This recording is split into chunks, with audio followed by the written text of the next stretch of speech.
no we abo emnim na nti wonim say na wo ho for yeah describe what is happening na the use of figurative expression obi am obi munim dey na see can not say na then we feed our people with the information they need but let me come out here say we emma on say yeah say we are communicating and because we bo we minim na we abo we minima they might not get the understanding at the NSC they disagree using figurative expressions na wrong.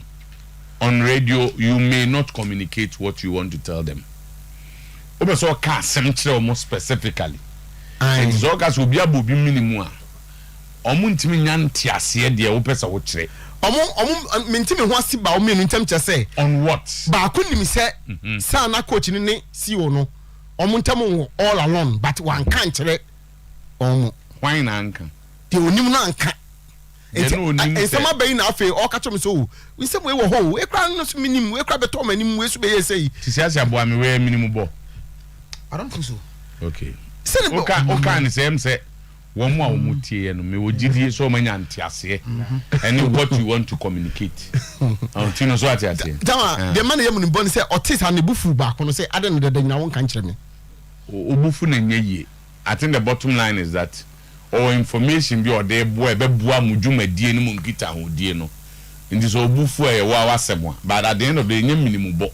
And where you each other's truth nothing change. I don't think say each other's truth. The whole committee asia by we necessary asem no ti necessary asem me asem no necessary ba wo ka say ba me information bia man fama at the table. That's it. And be a chi and I make catch the wa unti ma bu mfu so wa bom minim because I did not tell you this. That's it. At the board level, you cannot tell me that anyway no anti move. Say bibi wo sa. And I would that the when you now can be what am I? Why am I? Akokodu said akokodu. When you can man meanwhile, me so say we team. Asem see my coach no resign no. Enye oni nanaya ampon san disagreement. And they no create. Entino fana one can kire wo mo no enye ndo na ma coach na resign no tama do mo hwe the undercurrent too. No but there is there are undercurrent too. The resignation did not come as a result of the undercurrent. Oh no me because I mean okay this is what happened ayi ni menye obi say now adenti na o say 10 players enko let's use the figures that were na 17 mra nenya wana sa 10 players na aso omo ko no last year na wo ba no you recommended a certain number of players and I will say recommended this number again nenya sure say oni na ya ntokwa giving them an explanation in the process now we make explanation no. Of course, any panel or any committee will ask counter questions. Of course, yes.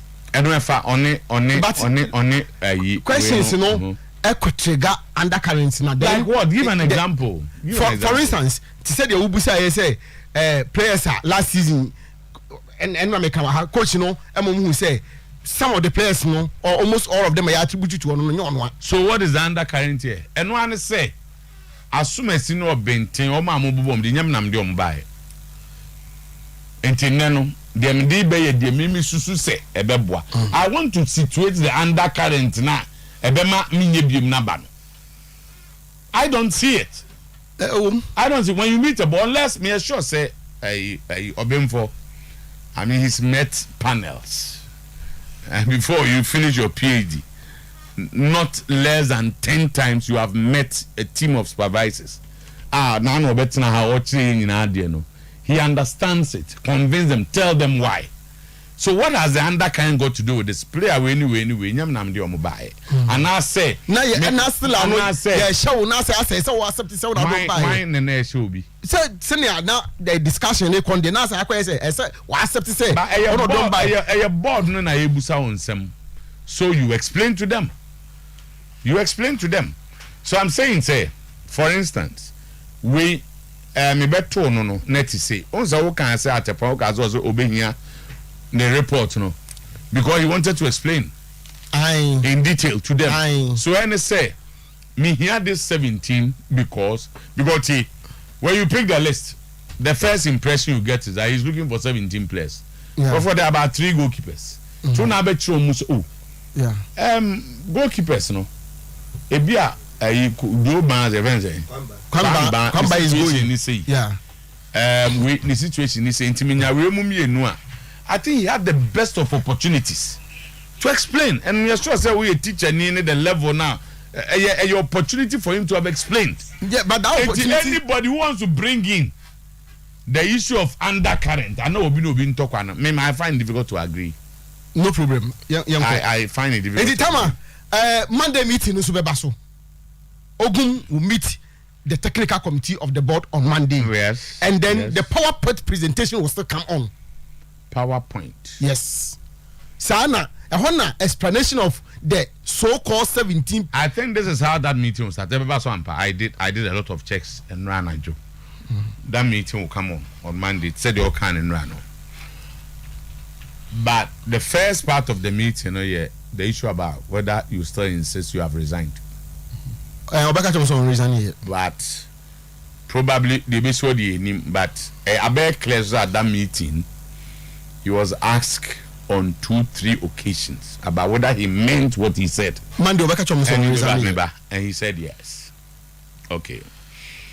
There has been several interpretations. Before say he now realizes that there are certain things in the contract. The moment Obeka Sewa resign, it will come back and hunt him. I'll tell you something on their weekend. For instance, you give them 1 month in lieu of notice. For instance, who free man said you were dear, can compensate you no. Yeah. He has certain things to do. Because and now speaking closely with close and conforming close to the coach, you know. He knows the implications of my resign. Yeah. In fact, they stop shop. Oma Maya Muse, are you telling me he didn't say that? Oh, waka na fedie ekura makana menye. Tama, the my resign thing no means so kakra ma close to the coach. And even some board members who were part of the meeting, no, say he didn't say he has resigned. He issued a threat that he will resign if something was not done. Two cannot be the same time. In my view. But say Obi, you should threaten the Ejuma, no problem. But say was him resign there. But there are some people who are also there. Okay. Well, from you almost say he said it, and that his mind was averted to it by a board member. Say also asema okan when you abra na agro na wudi. Was me say Ejuma no me nyebiem. Interesting and times ahead. Talking to close people to him. Man can't them say wankasa. Okay, fine. Man can say no man can so okasa. Fine. I ask questions around it. I'm sure one of the close friends is listening. Man can so wankasa. And almost wankasa okasa. Name the bottom line on it say it seems to me, sorry if I'm misquoting you, Mentia saying Americano. And they say he realizes that he cannot resign like that. Just like that. Because one, you have a contract. And yema bebre wom. So kasa unya adwuma ni biemu a. Two, and obvious will be any obetimi argue said this is a lucrative job. It's one of the best jobs you can get in Ghana. And they know two ways about that. Football, I saw a Blaster coach. Blaster has got to train the unya dia. So maybe they because our position. We are Ghana coach. We have 3 jobs. We are so bohom bang. See idea. Me can't Blaster asem. Men ko fa kotokone asem. Kotokone already graduate. Ndo me jabwa. You know, it is a very, very, very lucrative job. Yes, that one is true. Juma, we are Kodana and as who's your coach, I'm a boss. It gives you a lot in terms of popularity, everything, image and presence, everything. It gives you everything. Oh, Taiwan. Popularity. You said what did you win? Oh, what did you win, Taiwan? Oh, popularity, no. Now, some men don't until we be all time. Oh, time. And yes, the card didn't go for your money. Hey, Otuo. Okay. So, I know part now the popularity of boy. So, me a popular to the Okojuma bombing. It looks like there is a U-turn. That's how you see it. Mm-hmm. And that's a final opportunity to probably meet the board and say something. But if you have followed it carefully, and now we somebody who is a follower or to social media and so on, I'm still wondering how Mr. Ogum could continue as a coach. Dr. Odum could continue as a coach of Asante. I'm just wondering. I don't see it happening. I'm wondering how that will be possible because over the Kotoko faithfuls, guys no more social media now. And these are the same people who fighting for Kotoko, especially now, if you come to normal supporters, open the phone lines, they will tell you Danasi. We move on. Kotoko is bigger than everybody. So me who the best Ama Dr. Prosper Ogum. My favorite. I just like him. Or bet me as science or babe. Then I also look at the poster of the management members who will be working with them. Yes. Asemno. A bedding. Tama. Then today, players are not so intimate. Obviously, there will be problem. Some of them will be staying also. Say coach for your mind. Some of the management think they must stay. That's what I mean. And your coach, but I'm saying that some of them now almost or say some of the management think they must stay. If they should get a new coach, on a better. Those who are staying and those who are not staying. So you said I can't say no bet my man or no Jumano. But Monday meeting the but a very interesting so. I said say. But you in your nose. I come last did Emmanuel Dasobri Newton had an interview with Graphic. Madam, some in your been an American just as or a graphic for me or Mojuman, I'm assuming the oil. Tama, if he did, then the board will not be happy with him. Said he. If he did, because it led to a lot of problems at the board no, almost say ma koto commandment for the interview. Inherent in the interview, in some it will send you a creative problem. Tama. So I'm saying that. I'm say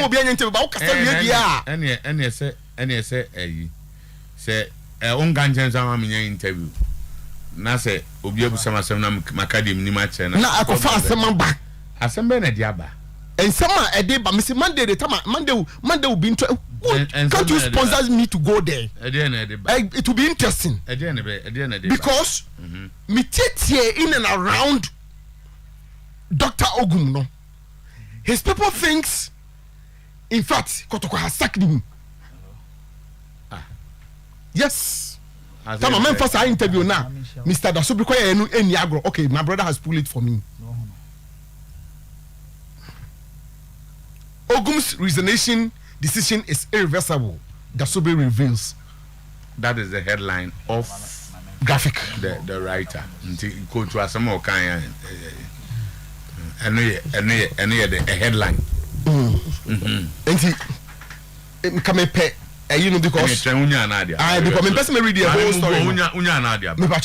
Headline there. I said the coach has not formally written to the club about his resignation. Send the Biao committee in parenthesis. So and they all kind but even when some members tried to persuade him to change his mind, his response was that his decision was final. Mr. Dasobri told Graphics Daily Graphic. And he or according me back my jump graphic for the decision number during the meeting with the board to discuss his report to the management. There was a disagreement over his request to sack 10 players and recruit 17 new players, including 4 centre backs.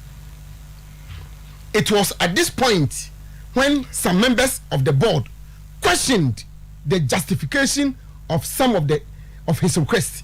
That Ogum said he had a 2-year contract but wanted to move on with his life, so the club must look for a new coach. Emmanuel Newton Dasobre, the administrative and operation manager of Commercial and Toko, quoted by graphic.com. And there is a problem. There is a problem, no. And he said, has he lied? Is there anything? And about Fonzie Assembly Dasobre can it did not happen? No, I'm saying that the people in and around say board for some of them are talking. Okay, say board for. I'm saying yes. Yeah. Sir, almost they are talking. Almost so I want me person would share my dear Kakra Daruma. The Emmanuel Dasobre is reported to have said. He's reported. Who said that? Is there anything he said that board for it did not happen? That I don't know whether it happened or didn't happen, because some of them know. Who say now Ogunin and Kofor say Omoman Kasoma resign. Omejumano. But who tell Dasobre Ogum Kaso Jejumano, and that's all the sanagini. So it is one Kaso on the sanagini. Oh, so I say he was a question. I will say, or he want to move on. And so he was clear with that. Say, Omubusano say. Say, or say, 2-year contract. But Asama working. Obesi someone no and I no see David. No 2-year contract. I want to move. Ogum on the sanagini. You see, that may quotations and then come their cancer. Yeah, but quotations. But what you read to us, Ninjana say at that meeting, Nchinuano by. Unless, for you are telling us a board for it was wrong for Ima to have granted an interview on it. That's the only place I would have agreed with you. Say, Asema SC or Hono, maybe a winning who quite. Say, Ugante interview. Say, yes, Sadia. Some of them, yes, Sadia, he thinks that. He was telling Graphic as the operations manager who happened to be at that meeting. He was telling them what happened in Tiamani coach, no car. Some of them even think say as the administrative manager, he was too quick to go to the media. He was too quick to go to the media on the matter. And on the offer that could be an opinion of a board member, which mean to me because minimum the rules govern on a board meeting. But apart from that, he told the media what happened. Yes, but what he told the media and that's what supposedly happened. No, it is being contested by Ogum. That is where the problem is. Ogum has not contested this publicly. Like, who can be there? Can Ogum there? Oh, no. No, you might be a no Kelly. What go fair few idea about when I know them contest way. Medical say we have been talking to people. So it will be very difficult to Ogum personally. It will be very difficult for those listening to us to say because but I can say it emphatically that he's contesting it. No. Wakofa way dia. And no na say I'm a board for you for you. So where did Odum contest? Has he contested before the board? Has he contested it before Ima? Or has he done that in the media? Because so ne enkoma wudi I'm sure say me to make a more but the way didn't miss ready. I've also spoken to people who are very close. If I back who cried or catch him say if you say Dr. Ogum free some meeting about no kwan on nakasa. So what I say. So yen na yen exactly. That is why and same say who can what godija windows kakra. Me only me din komo na o kan asema me tie wo de no. Me ne won ye chinyi ba me am so me famu nyansa. I'm saying that where did he contest it? Wa contest before his people. No, privately. Okay, because still this is an Kitaudia a course or Nipana Moso on a graphic kakas. He was there. And what can we? So if you think that or then someone is Noah as a CIA discuss here, and he knows so candidate. Tell us our opportunity will come on Monday. So Monday Nyandri and for the time be the engine guy were contest. And I mean also with the information I pick around the year can you say your link of 4 mobile didn't come on. And if he's of the clear view say on Castle resign now. Banaka, what I would have is the whole world. It will be also resign. Everybody. Everywhere. It's everywhere. commentaries are being run on it everywhere. Why hasn't he at least a word to tell the whole world that I have not resigned? Okay, for instance, because I know the emfa only board for meeting. If after 72 hours, he's going to appear. Board you will meet them on Monday. Sana. Yes. But if the whole world says that you have resigned, and then Friday, Friday. This thing happened on Wednesday. Wednesday, as Oguma resigned. It's on Twitter, it's on Facebook, it's everywhere. Newspapers, the whole Ghana. I think in the last 48 hours there. In fact, we're dominating more than IMF. Even in the social media space, and I have not resigned.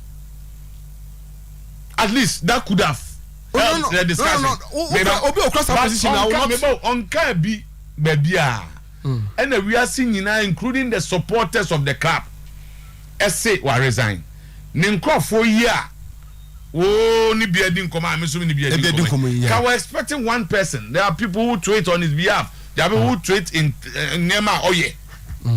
And I say board members who are the meeting or anybody who are Santi Kotoko as a club. Why is it that we have not heard a line? I gave one example. One of the examples. They cannot go back and say anything. It's one of the examples I gave. It was a board meeting. The coach didn't say he has resigned.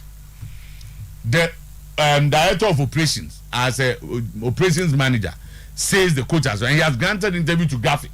And now he has to go to her. Then he has friends. They are very active on social media. There are people who think that Ogum should continue to be the coach of Asante Kotoko. There are a whole lot of people, supporters, friends, family members, everybody. Me who public one line that tells us that Coach Ogum has not resigned. Or board members now. Who know Amudi Nkomono? Why is it that we haven't had a line? The board could have forced management or whoever that issue a statement. And you're happy with the super interview, no? And you're happy, no? We have moved on with their happiness or their sadness. Me say, me too. Some neighbors about a meeting. Them na say Najibo ho and now ho na say Bakufu Abonte Beka say I resign after 72 hours. Nobody, the club has not come to say that he hasn't resigned. Oduwa mu mekai, ne namfo for mekai, ne bucha for mekai. What is going round? We are seeing and say he has resigned. Are you not amazed that we haven't had a line or a phrase, a sentence that says that our coach has not resigned? I think he wants to wait till Monday. Or opportunity to at least after Monday. You are dealing with your supporters. Now the supporters everywhere. We are seeing baby our coach has resigned, and it happened on Wednesday and then Friday. And on Twitter na baby I have not resigned or I did not say that. Just this. I did not say that. Bibi Bako. And I'm in Crawford and then mom say Haria. No matter was a coach, no. One can resign. Everybody has friends, he has relatives. The board of one. You them on here anyhow. And a bakwa babontia bekase.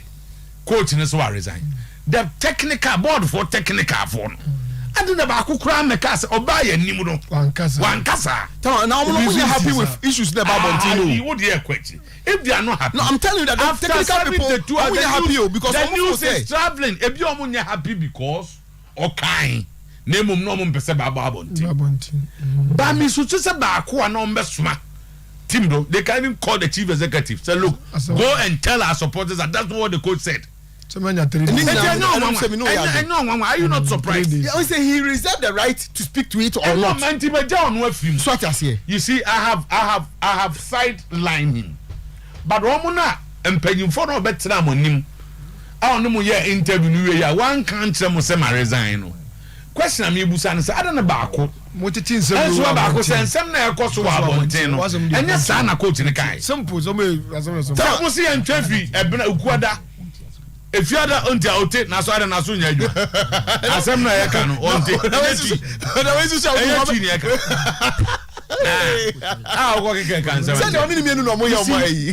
I'm expecting. Maybe okay, you know, I know we argue. The way things are that you man said, na ye ho na boadu any house for akwa meeting omkoye meeting ni pie no na bia management member na operation obi aba be kase coach no was so resign na atra ade asa achi biem still nipa ba kokura ma abonte meka se coach no hia ye wankasa enwa se wan pe onwa no entama menka se enye me nwanwa na se me no we point where we make me no we adwin but I'm also of the view say in as much as can me menya komaye ne sa no because they have Monday is just around the corner. Probably they want to wait. Then after Monday, they will know what to do next. Me view no. I'm surprised. Because Monday is just around the corner. It's not around the corner. In the media space and how information travels, Wednesday to Monday is a whole lot of time. Yes, of course. May expect to say, board for no bow many ma one casano. Be a catcher, so be a catcher, so one. Oh yes. Okay, they should use one of the various media that they have. Either say omuma board for no can issue say they have a board secretary. Okay, management for no ho of channels be the council. No the throw one line and say our coach did not say he has resigned. Just to let their supporters know said this is the true state of affairs. But and then we are 2022 July, so because some ukwada the report started around 2:33.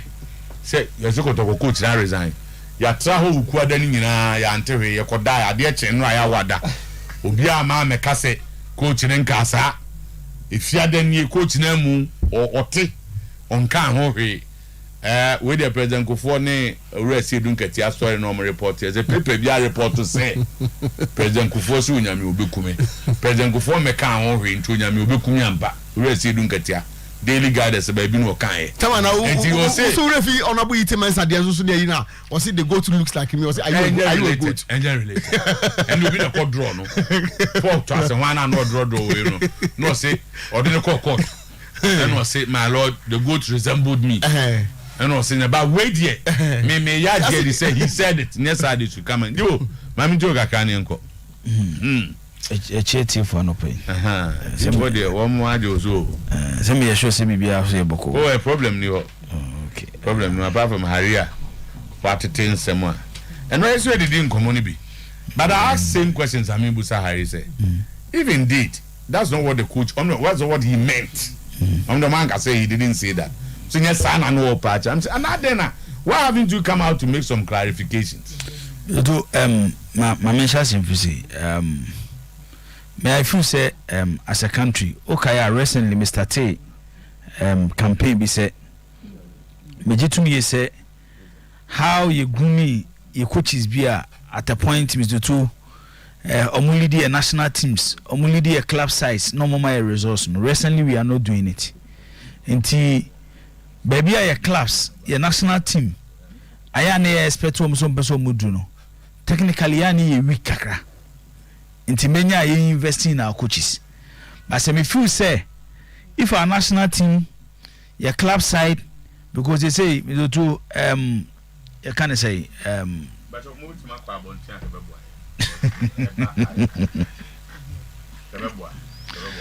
we as say any discrimination bim inti it me ko fa Brazil ni no abe coach Ghana for England ti me ko fa Italy ni no abe coach o mo ti ko fa Sweden ni no abe coach o mo inti we feel say at a particular moment ebia o ma wo no based on what you want to achieve the opese wunya no unni nipa o mo betimi achieve sa de ne de amawa say the we asene say no o every single opportunity to employ somebody am so to obeye wadwuma no betimi am achieve o target intine that is how our football aye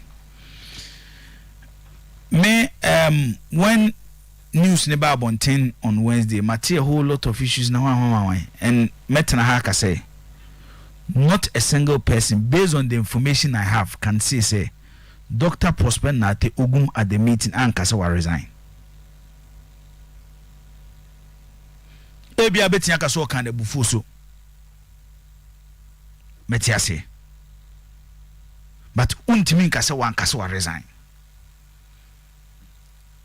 and no na call for another meeting say bia anyone he might change his mind mitoto bacha wutie but when some of the board members insisted say coach asem na wo kana katwe san ogina so say de wo kana no ano person wo ka wow cancer yes I say board members in be aka chenso wankasa that will be her information. This is in the in fact the board member posed a question just saying Tamben or cancer will resign.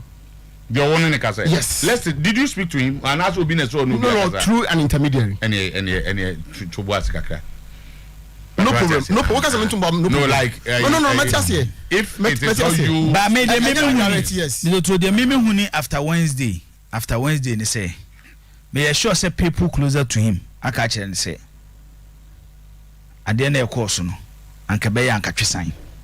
Ana pa ho achew. Eno ye wo wadwene na okay. Say at least say you can't sama na sama okoswa. At least ade ba kwa Nyankopon de ma nipa bia ne say wo wadwene a obetimi de adwene. Ba wo kan ma ne say wadwene na nyame de ma. De ma wo no aha na ade. You know for fact yes. Nti adwene na Nyankopon de ma nipa da sani bia no. Me so me de ode ama me ne say based on nsema ekokoso after the meeting on Wednesday ne e kire say me sure say ebia people even closer to him omo ne wedding komo. Oh yeah. Omo ne komo. Nti adwene na Nyankopon de ma wo no after some meeting no and I says that conversation and people closer to him no enyae no. What is your conclusion? Some of them feel that there should be a way out. Or say a kwan bi so no. So but the omo kan ba ko pa so ne say omo jitum say there were issues before the board meeting. But what I say that parties no both Mr. Dr. Ogumene management no enema enye rosy sa na nchinwa no dodo na free the omo also omo kono also omo ba no I think that has been a pointer disagreement based on what say okay Mr. Two and asase ya etisui enim a very difficult ama every single coach out here asase so say club so be jai transfer e dey show coach in terms of won take decision eno na ye mu bi na ye ka ba Jose Mourinho na man fonte ase no but later on me sure say Mourinho has realized it and they are tears Roma Mr. Two ebi wo ho na otimi convince the decision makers of the club they accept it and go no makwa pama Mourinho convincing Roma on Paulo Dybala reason why Roma as a football club should pay 6 million euros a season for Paulo Dybala, making him the highest paid player at AS Roma. Oh yeah, Mr. Otuo. Roma for net here. Say the explanation Mourinho is giving a to assume it is Adi Ayankotomano. There are other players. Mourinho are requesting and they almost on pene. No matter to be a two baby. Yes, you say near Peseko. Eti and they Mr. Otuo. Club will be anywhere was as you be Jama coach take decisions when it comes to transfer. It doesn't happen anywhere. And see what baby are. Remember another example. Hansi Flick. He won the Champions League for Bayern Munich. Is to Hansi Flick. Hansi Flick say ope Timo Werner for Bayern Munich. Hassan Salihamidzic say or prefer Leroy Sane. Is to Tiu. Flick ope Timo Werner. Ono so ope Salihamidzic. Then the two parties etnase. Where see there be? Where see they say there be? Hansi Flick see entimi dey be man there. Then he's going. Bayern Munich is moving. Hansi Flick is doing his job anyway. It until so better side no dey show team say no single club. And me sure say based on what some na o kan na me gina so am dey analyzing me issue no. When Prosper was at Wafa, player recruitment na any ono nko ansem because at Wafa the structures are there. Say the mo person mo see your club no at a certain point Mizoto esa wo to o mase na wo no mo ye adwuma ye te ha ye Mr. Ajima dia Mizoto me assure you have take decisions Mr. Ajima so ompene at a point because he is the owner of the company so one convincing ye na ba bia ogina ho an ogina esa wo sesan stance now tenase. Yes, sir. Yes. Yes. Esa wo tenase because at the end of the day, the establishment of the job in Ejuma. say what the mention say o say ebia ojawo na ko take decision oh time away dey wetin take decision when you come back na ebia decision na nko ya he will question you a team will lose job ekoye so babo abaso ba ne nyina na ya adwene to a it's what I want to establish ni say player to see akofa players dey above football club Mr. Otuo club bia no oti asase so ne hwe ayi Salah before Liverpool went in for Salah Jogging Club wanted Mario Götze. Club not super Mario Götze, but Michael Edwards was no. So you Makamati, let's bring Salah.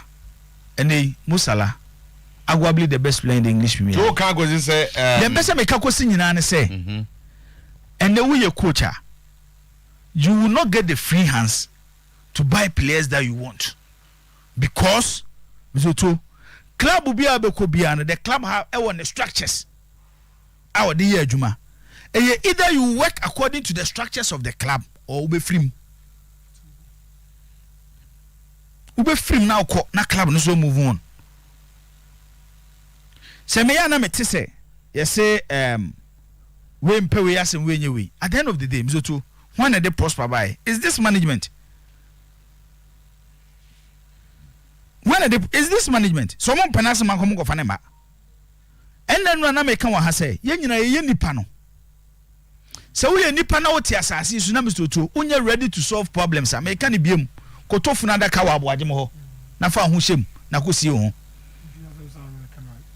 Problems are part of human institution. Bia be bia. But the excess we leader when how to solve it. Na mu nyina mo move on. And I said, so problem they mean to me, they may free me. So me come back for. Oh, no, so opportunity no. So what did they mention? I say, it's the other issues no one. Me to me sending in I minor issues.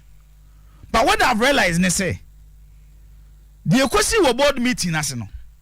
Eya before and now coach Dr. Prosper Ogum, and they are there are people closer to him. Who they Oma no busa omo. Say coach na can't just say season no be resign. Because of issues, which tells me say because of the course no fool say want me it will move on based on no prosper say the person see in nyoma. When the 1 week of ne papa funeral Mr. Otuo ko bu so mo ko aye na se de si wo ho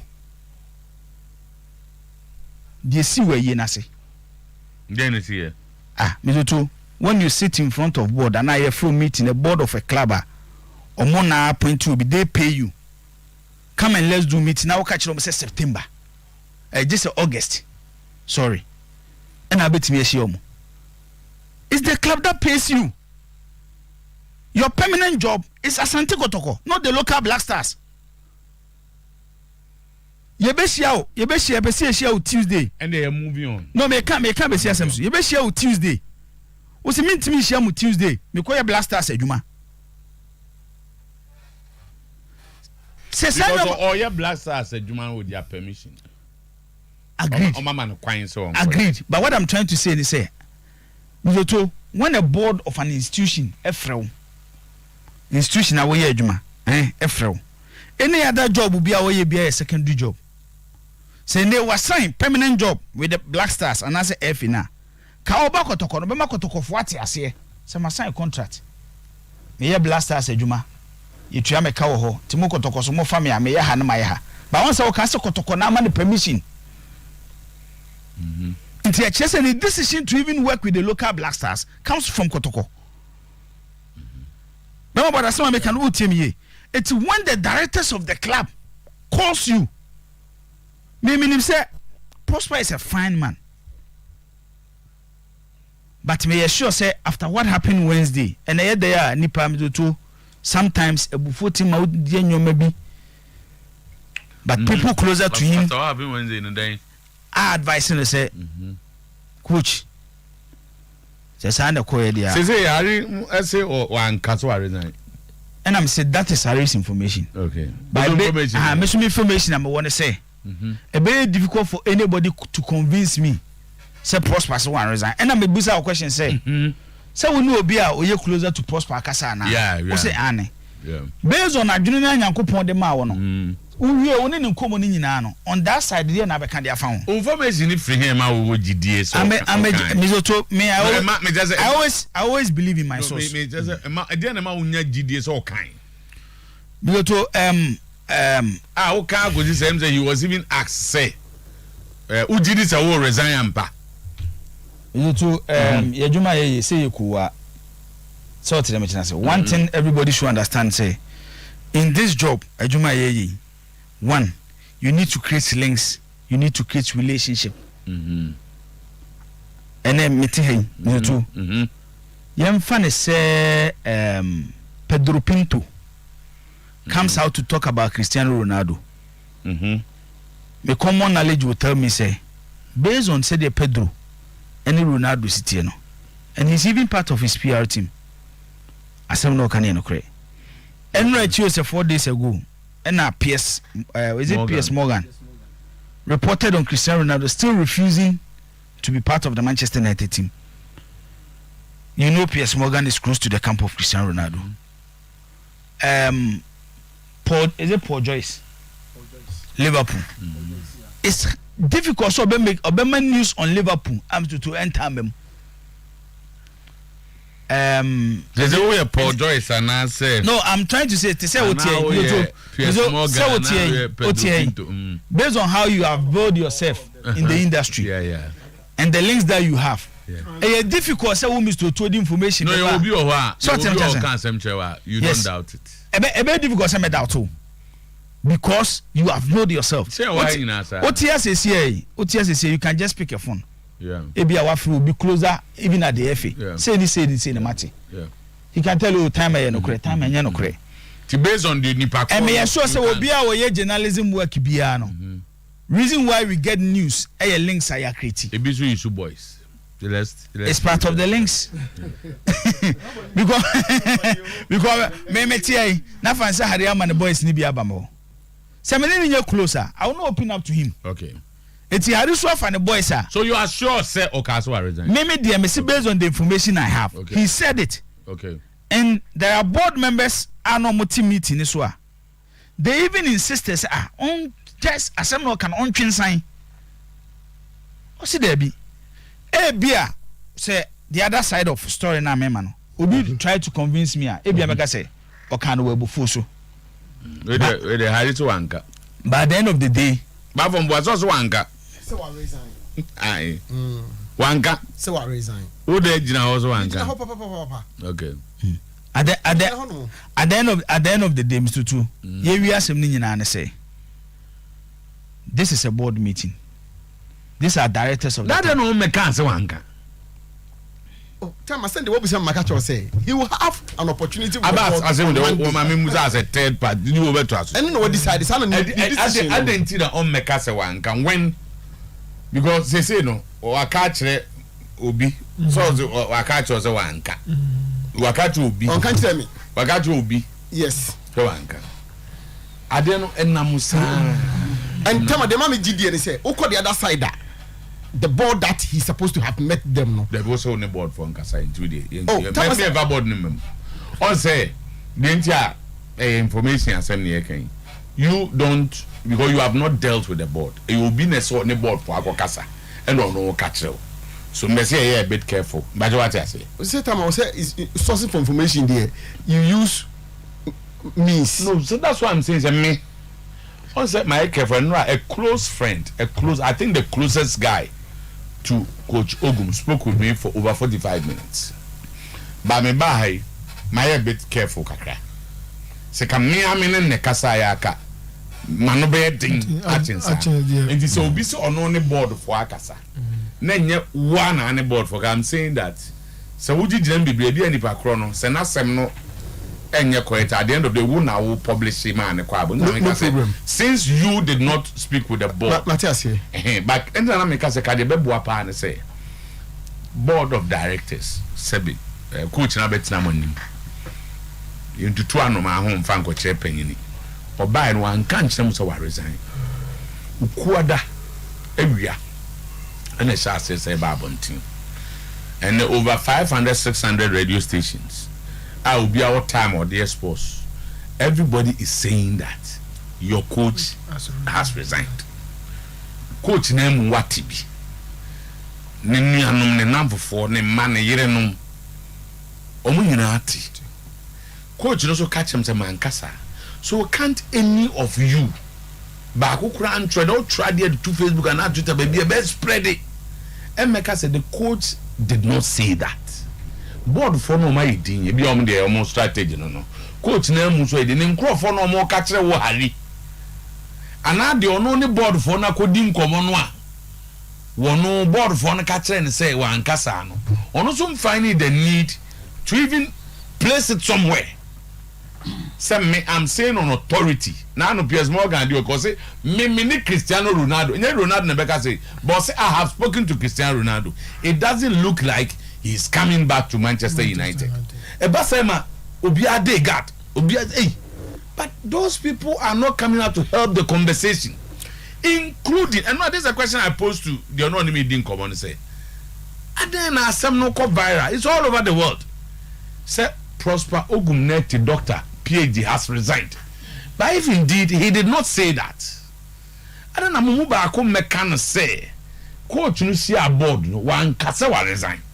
Is it difficult to do this? And I mean, but it's going. Ko enenam. For people here, the law defend the Kotoko on social media no. Oma ebia man ba dada. Ebia danasi. And this thing hardly say a coach of Kotoko who says he has not resigned. Nenam obiameka. Hardly. But now in say what say strike asika na de no. Ekoba say me say board no okarna no. Na board no enyintum. Any another conversation. No, na ma de your question no. I did no. Any another conversation. Na ma de your question no. Because for him, and not just okay. You see, because Ima is the administrative manager of the club. He has granted an interview to Graphic. I was say, and for me that is official. That represents the club. And he said, "Be as someone coaching Kaye, not operations manager."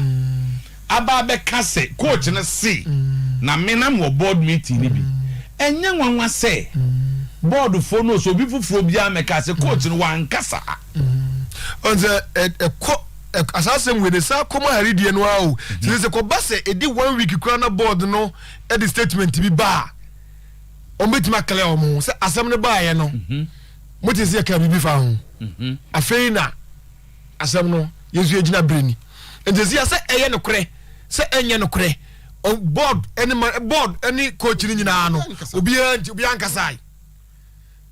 ankasai ezo oble mu ba bia enye yie tese e beto ma no kasa yes ni misusu ye no ese bofu ni mi nyina oble mu ba bia enye yie tese o beto ma no kasa me ntia say different but I also respect all this but I feel say this is baby we are say dru bas se ne se board ne has directors no ko meeting no one can say resign na de echi na management mi be ka say board si aye o so resign Emma supporters of the Wabo no more this na board no any coach ne say ye de ye meka bi ntimo pa de mo kan mo man nkwa ye hwe say ade na o kan no say strike asem no de ma ye hwe say asem na o kan no obese sana adwene nti ya ngome so kakra de almost see board for say wan kan eno betima ba wan kan so because ye pa adwene sesa nti wan kan no ebi Sometymer abase be kase ya chama be kan zo ampo ba wo pese ade na me be ka se be ka che ho no aka che me se wo ka che me njai ba wo pe ma adwene sesa nti wo ka che me se on kan hwe kran kire me ba wo tu bi fu wo se ade na me njai e du pese di pa ni be hu ni se to conclude Mizoto yemfa ne say na bufu wo and there were issues between the management and the coach when it comes to decisions of technical board or subcommittee and the technical committee of the board okay nana ya on the management any prosper in the technical team monka when you wo mutem Mizoto say if nana ya on the management any ready so many coach ni be ya adwuma bi ma one number report to issue ni tu me to e ba cho me biso asemo asana me kan so a me say Asante Kotoko board and a fan and I and no form on management me boa board and also your subcommittees it's when it comes to technical issues at the technical committee of the board or no let's say the rumors moving run and on the management in can't no management to problem ni nyina no kre me dey say maka say nipa ye be two problem either say be solve and as be move out from the problem don't bother say they make an team say na ya onei ene the management feel say omuntimi ni Dr. Prosper na te ogum enya adwuma the best platform for Nanaya and his management to communicate dan omu share the technical committee no me boa if meeting ni koso na the management an kan kire board ne say yen pese any coach ni be ya adwuma it tells you say no crazy problem or ha they are ready to solve the problem with the coach. Then the coach no so the other party. Echo that same meeting. Then on so ko say Marizaya. It tells you say he's not ready to work with the management. It may be because management na pamana. I am difficult to understand. So management person mo pamu coacher. They will tell the technical committee. Coach ni entimi ni nyadwuma. Then the technical committee ebe say mama ye problems ya mutimi ni adwuma ba ya meeting afini nyina de see on technical issues na say management ko no mo say o ma ko ka bibia o ho e kire so mo mpese mo ni coach ni be ya adwuma then the coach comes in say ma resign ya between the two one person ni yonko be ya adwuma okay no me biso to ba cho me bisa between the two one person ni yonko be ya adwuma on the me difficult to answer your question. They say there's a rumors also on casa. No, what I'm trying to say is my fa the other side say there are rumors say okay. And a management person mo pamu coach no. Management so person mo pamu coach no. The best platform for management to share their view on the sacking of the coach. ASM meeting e course Wednesday no. Okay. Then management ko meeting ni bi. Omo ko meeting no. On not at any point and omukache the technical committee say we can't work with the coach again. Yeah. So to not at any point and a management they catch the technical committee say yentimi ni coach ni nya adwuma biom. It is a what na baby say management ne person mo pamu coach na. Yeah. Na dey na person o kire.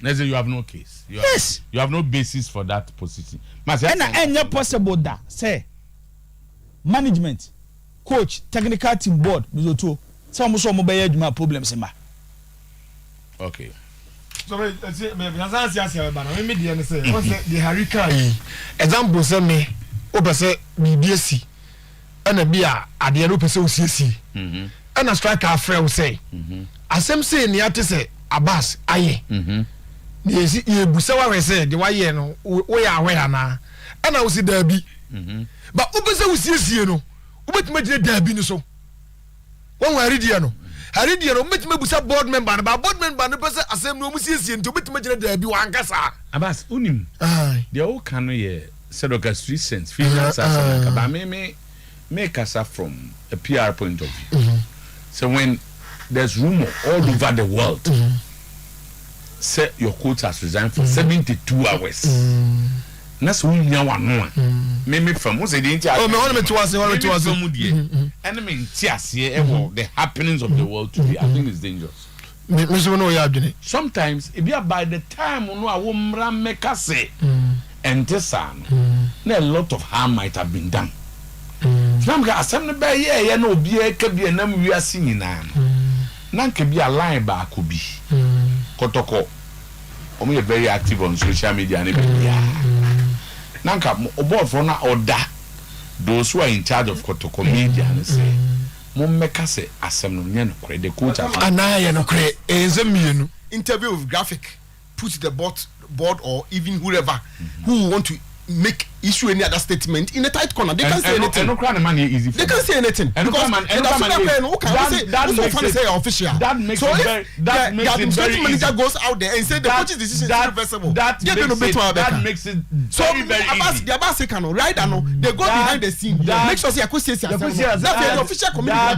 that makes it very easy. They are saying no go see. If he has not said that, he didn't go see. That makes it. He said, "Okay, clear say, everybody is peeved." Eddie has some go see. As some year can say, "O kana one, kazo go see." That super comes of the element of threat says that this is what the coach said. He comes out of it and says the coach is to resign. No matter what I say, that super is an employee. Okay. He's the employed Nana Amponsa and also formal management. Okay. So board no that's super a kola woman. Yes. But please let me make my point back. As someone yen suma aseko and I said as some on kaye what could try to the coach nano. What could catch we are seeing I say coach is what result. When he met us he did not say that. As someone yen suma it doesn't happen. You go and create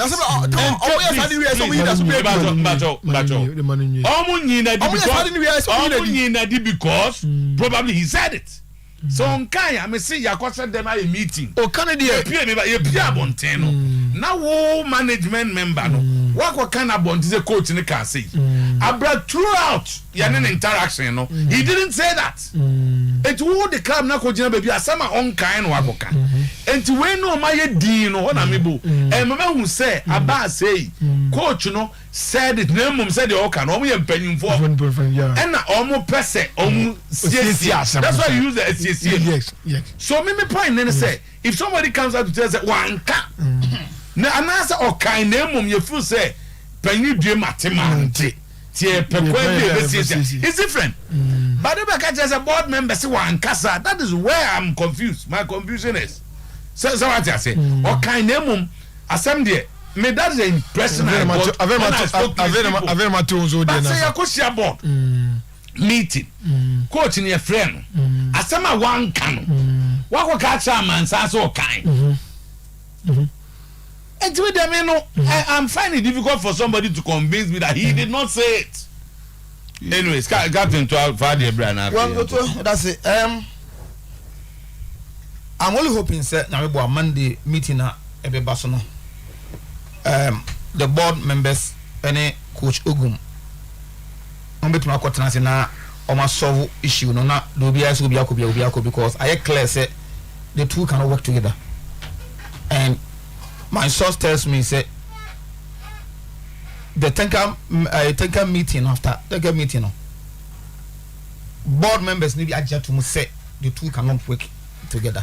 Pay never happen or so to coach Oguma's statement no was not definite statement say my resign free kotoko, but it was a statement of intent to the board to the what we call a technical committee no a statement of intent because before the meeting no now kotoko some people close to Asante Kotoko amanye say and there might be saying na ekoso na say and man ntimi ansesa dia on office or 2 years 1 year no for the peace of Kotoko respect to Mensia and the respect to Asante Kotoko supporters ntino onu mum ebeba out na team na move on because he feels that anyone cannot continue and that assem resignation no appear ho but I answer more kind say my resign the okay kind is but instead of intention say and they say that they may resign and I'm resign and the board for no impress upon him say no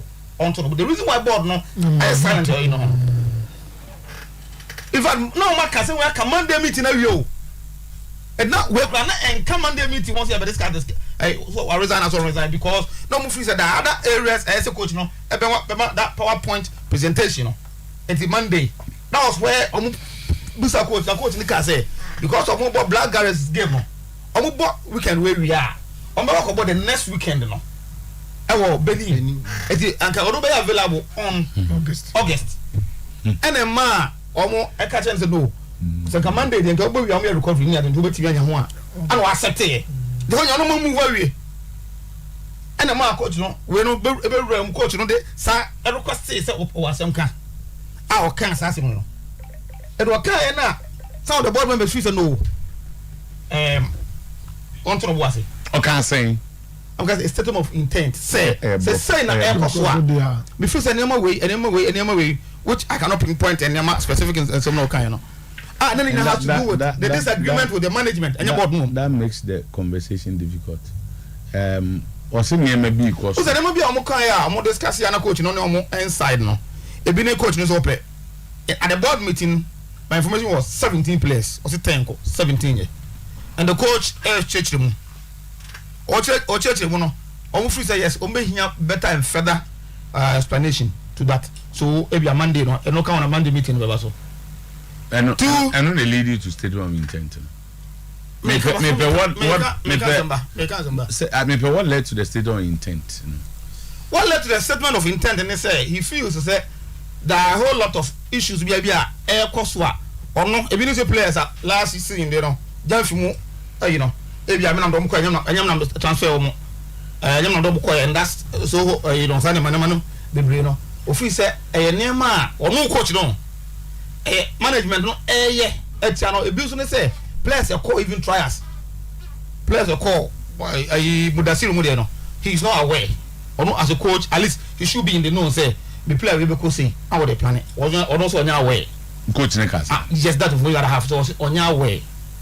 Among other things, before that kind of make us say there were other areas the coach even feels management for also say he was aware. But I want to understand statement of intent because me I say statement of intent no. A phrase I say a pay baby and I'm still because a phone use academia phone use. As a coach in the field. And say okay the statement of intent.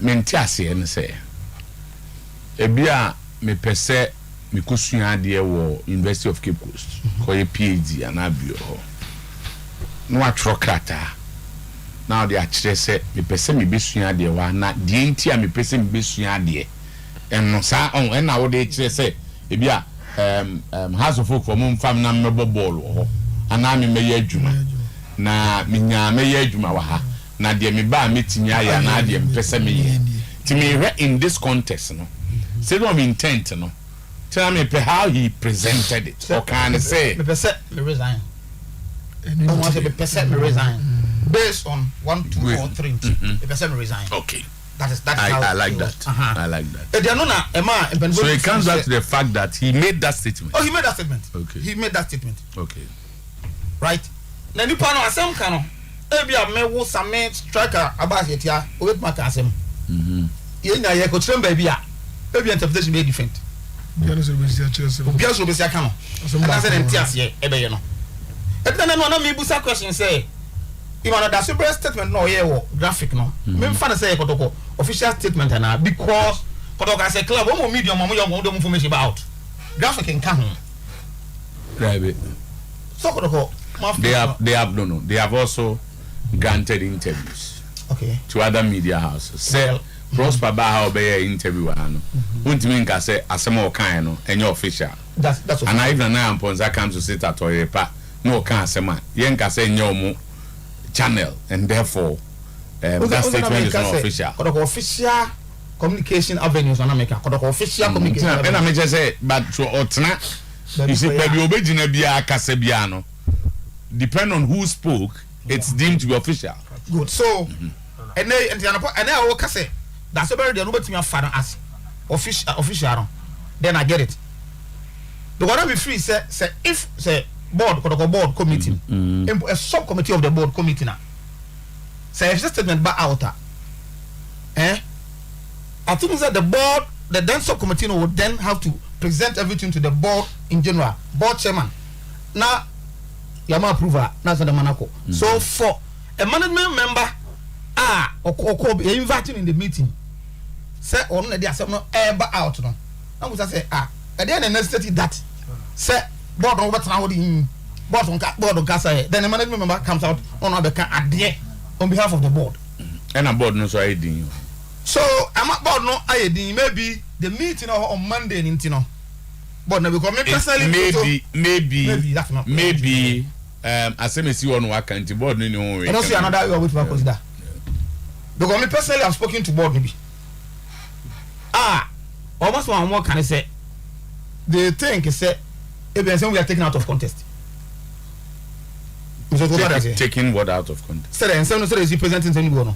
With respect to coach and with respect to coach and media for there and but obi antimi nka chef the coach no on the background can the right contest no oh so mo cardboard mo fu so mo de mo time mo de come asem ya kotoko board your time you person you can but then you don't say something is out of context. That's it. And at one breath na me ne two of them na me no more train said no but o can say also una fair to you know especially when the situation is out no Are members of the technical committee who were at the meeting? Yes. And they were at the meeting? Yes. They were at the meeting? Yes. Also one kasa? No, nobody has told me to one kasa. But I won't go straight to Asem no. Say, no, we have... And the idea striker introduced and pay. Nyansa in Amedema, no, Mukase, no, who is saying. So that's why that's why I did one back and say it was a statement of intent. No? So a statement was made? Oh, so much, but it was a statement of intent. Intent to say, me resign. Say cause what? Because what I say. It's not my resign because my resign they for instance say mama on list of players na and I say more board for more question me because the issue was that na say afra say players be brain am toy yeah and I was say bi nko no mo house o mo nko ekura no e bi last year na ade bi no mbae. And I was sacrifice 17 for Frasa Diabre. I think that was the question. Don't can need to go for the issue. That was the question. And you want to go back say last year I did not meet him no more. No more buy no. Do na me minimum me beto. Then management members was a member who also said that because Jokas also the ananya no cre. Because as soon as one aka say emfanimra. We won aka so one kwansa no aba. So we planned with you. That's all. We play away with deputies never akone ka say emfanimra. Assume sini enim no una abo odi nsem nti o gina na aka say. Unim ho hwea. Na che say I want to make us say my expectation was that no, and this we say. But when you get provoked as a result of these exchanges, Sani could see here. Na a coyer the say statement of intent, no. What you say? Statement of intent. Chezo ka say me resign. No an ka say me resign. You was out here no. She so ka say me resign. One ka say me resign. I shall resign. Me information. Not I have not. Me information the kwat was okacho so mo go pe coach fofo. And not to be resign wa me wa. And I'm ka say because ka tell me charge man say ko pe manager na ko pe host fofra. E dey say na me ka. What judgment? So mama. Asante ka so. Mama ka example on instead of intent no. Adana ko board ko share Otuo. Ana the board chairman of Santo Kotoko, Dr. Kwamichi, e gina Otuo team ra anim. So person of your board no going to be. Or person of the two. The Otuo refer to the board members. And a penny of Jude to know we don't be caught no matter can was him. And they Dr. Kwamichi a board member as a board member. Okay. He's still the board member. So it was a statement of intent. There are two scenarios. So true. There are two scenarios. Well, sir. Based on their okay. Actually say okay asem no. But na board ni ehia no. What is the same thing? Meba. Na omu hia no nti omu fa ne se bi kura bufu. Good. You see as I ho ne wa kene ka program ke wi o. But my issue is wanka. No, what can I say? Me one can dem tea ready na say dem tea ready na say so who see asem dia wutimi use sa word no because so me no cre I think Siasia is so who see actually what Siasia say asem no kan what kan but yes asem nti wutimi use what kan no obi ebusaw akola ya bone and that so bring a mistake on do mistake I feel my 2 point na what do onye mistake sadia onye mistake what kan ni esiesie but because onipa na wabusa na se ba mi esiesie me sa ka che so what kan ya asem ni esiesie we wo so ko ka che obi se mabusa Sometymer akola so what kan won e ti asem ni esiesie ni be yeden but the board member for no case the doesn't brother case what doesn't brother and the onye mistake say we can no because what can asem no onye mistake ni na baby o ha because no report to board asem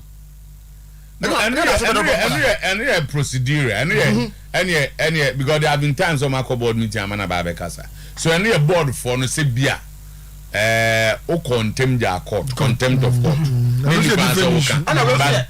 on the office said he was at the meeting as a management member. The media asked him, say, no, so this is what he said. Even the board in itself, the bigger board members need because they're part of the meeting. The board chairman right now, and this is a major decision. No, that's a baby. Our nominee is a bit different. It's a hopeful. So you are talking about procedure, any approach. But then you want to say, and you're money But I'm saying that. Or can I say some an hour? And you're kind. But one can you timidity yes be a who's yes but my say one can because we go so opposite yes no but to bet my use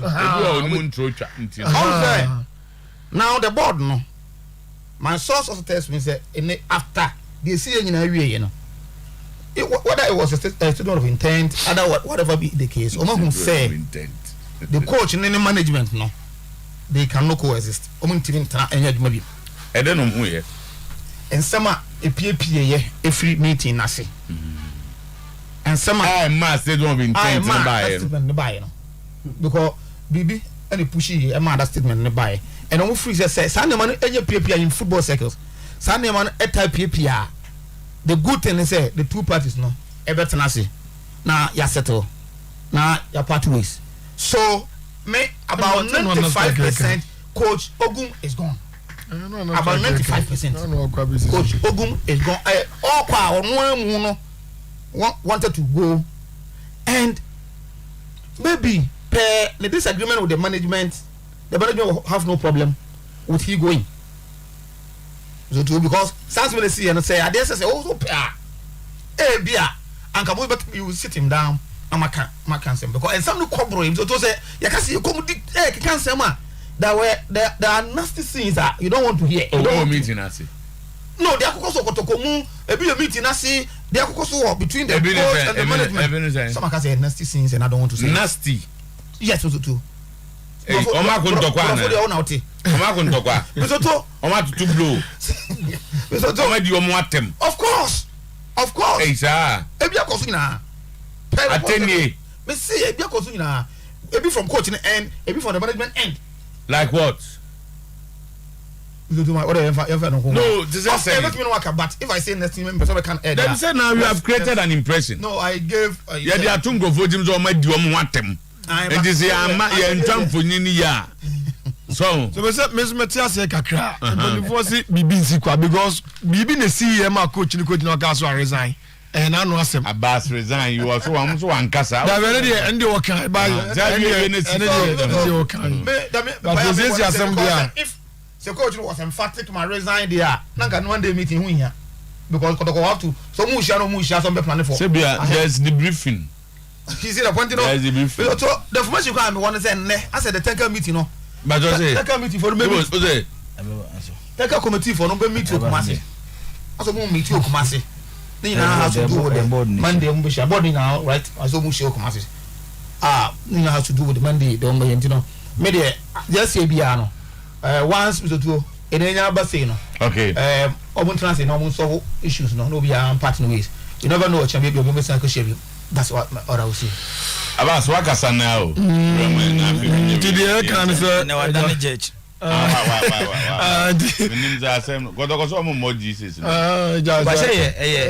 Meeting course so Wednesday no. It was one of the decisions we take you meeting as board no. Yeah, which a decision of the board. Okay. Based on the explanation management gave to them.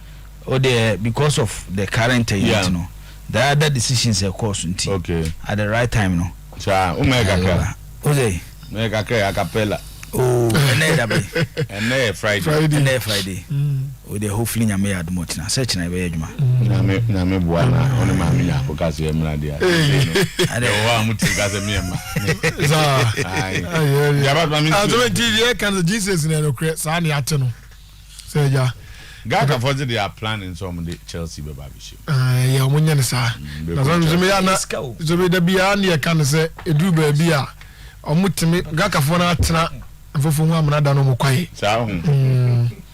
Because some back akotoko kan ya.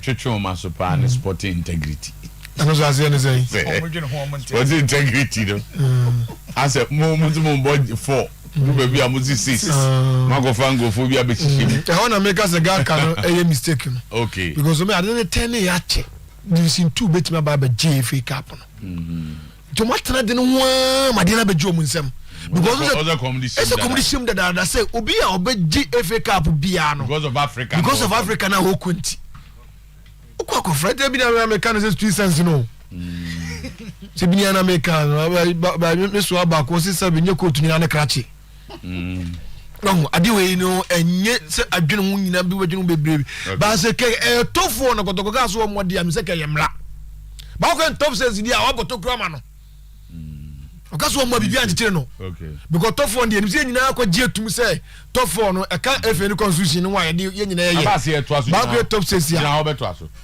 na one dey wa nto obeto asem na sino no dey obeto aso Central University obeto aso ne jibosu be maye decisions ni bia esisi ho no Central University Kumasi campus womu aba ba se o ma open admissions to general public koso ewo also wasi results Bra Central University nebeju admission degree or diploma programs omo BSc nursing top up omo business program like BSc human resource management ni nyina Central University omo campus ewo eja CCC nchenwa accounting and finance law engineering education programs doctor of pharmacy Bachelor of Architecture, BSc Fashion Design, Public Health, Physician Assistantship, MBA, HR and HRM.